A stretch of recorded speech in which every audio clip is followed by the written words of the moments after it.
dhamma, we get the sound of sun. Sun. A look at the kasratains. So again, the kasratain can be written in different ways, and as we said before, we'll cover this in the Tajweed stage as well. Here we have the letter Ra with kasratain underneath it, and one thing you should know, and a lot of people don't actually spot this in the Quran, is if you have a look at the kasratain, the two kasras, they are exactly in line with each other. So we call this not staggered.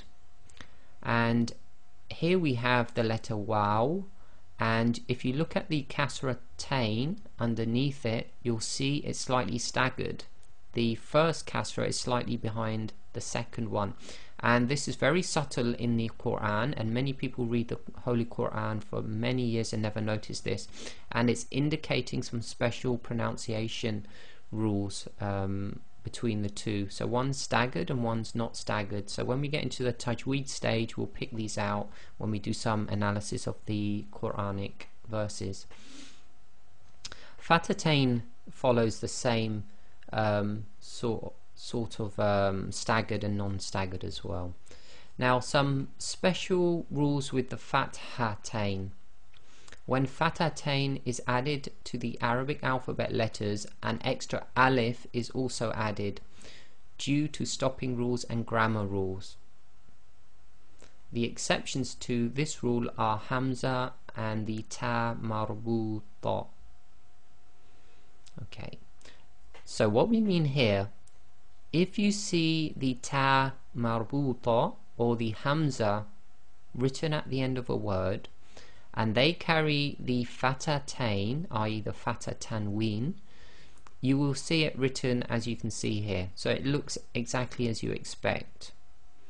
Now, any other letter in the Arabic alphabet, when it is written with the fathatain at the end of a word, you will see an extra alif will be added to the letter, and this is something you'll have to get used to. And when we cover the lesson on stopping on a word or stopping at an end of a sentence, we'll see how this comes into play with the pronunciation, because it does have an effect. There's also some grammatical reasons for doing this, which you would learn in grammar. Now, what we're looking at here in the example is the letter Ba with fathatain. So again, they'll add an alif, and we've put it here twice, and you'll see that the fathatain between the two of them is slightly in a different position. In one it's on top of the alif, and on one it's on top of the ba. Both of them are exactly the same. What you'll see is in the computer fonts or the Quranic script, they may vary on where they put the fathatain itself, but it's really on top of the ba itself. So irrelevant to whether it looks like it's sat on the alif or it's on top of the ba, it will still be pronounced as you would expect. So this would be ban and ban. Yeah, ban and ban. And then with the jim, we've shown the same thing, added an alif as you'll see it in the script, plus the fathatain. We've shown you two examples, slightly in different position, but both of those are jan and jan.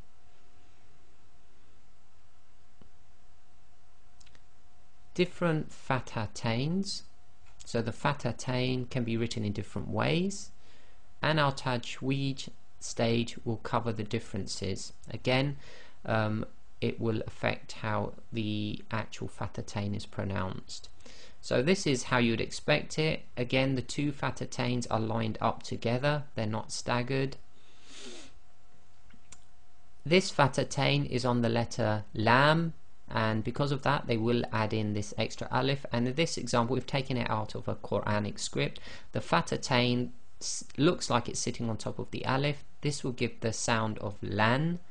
So the fathatain is actually on the lam, it's just the way it's drawn in the script, it looks like it's on the alif. And you'll notice that the actual fathatain is staggered. The first fatha is before or slightly before the second fatha, and this will have a indication of the pronunciation in the Tajweed stage. Here we have the letter dal with the fatatain, and again they've added in the alif, but this time you see they've put the fatatain directly above the dal. However, it's pronounced as you would expect. It will be dan, and it's not staggered, indicating a special Tajweed pronunciation rule. So they're the different ways you might see it. Again, with the hamza and the ta marbuta, it will be written without the alif normally at the end of a word. Some examples then of tanween. So below is an example of the an, in and un sounds. So on top of the hamza we get with the fatatain an, with the kasratain we get in, and with the dhammatain we get un. So we have an, in, un. Example analysis, so just a few words before you go into the main practices. Here we have jan, jin and jun. With one of the tafkhim letters, so with qaf, it will be qan, qin, qun. And with lam we have lan, lin and lun. So that was just to give you an idea how the tanween sounds operate across the alphabet. Conclusion then, we have learned what fatatain, kasratain and dhammatain are. We know the different ways they may be written, and again in the Tajweed stage we'll study all the rules for how they affect the actual pronunciation. We will know the sounds they add to the alphabet, so we know the basic sounds. There will be a bit of tweaking to the sounds in the Tajweed stage, and we understand the term tanween or nunation, i.e. just adding an N sound to our short vowels.